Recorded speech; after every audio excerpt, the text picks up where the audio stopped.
Kapinit, sama pala si Anthony Sakay. Nandito tayo sa Ruas at meron ako nakita lalaki at magpaturo tayo sa kanya kung paano mag-workout. Let's go. Nandito tayo guys. Siya pala si... Ano pangalan mo kuya? Ako pala si Jay. Anong gusto mong tuturo ko? Paano lumaki yung bicep at tricep? Ganito. Turo ko sa'yo kung ano malaki yung biceps mo. Ano yung gawin nyo?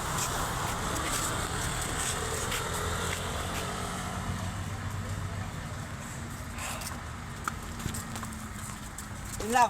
Mga 25. Ilan? 25? Oo po. Okay. Yun lang. Bumaba ka pa. Hindi ko tayo.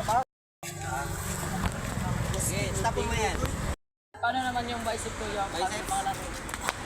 Para lumaki yung biceps mo, yung muscle dito. So, pull up ka lang. Pull up. Ilang gagawin yung pull-up? Mga 10 lang. Hoy, Hindi ko kaya. tikatin mo lang. Hindi ko kaya. Let's go. So guys, nandito kami at salamat pala Kuya Jay at meron ako natutunan sa iyo at paano lumaki yung tricep at bicep. Gawin mo palagi yan para ma-improve yung katawan mo sa akin, no? Palit lang sa akin. So guys, umuulan na guys. Tayo na guys. Umuwi na tayo.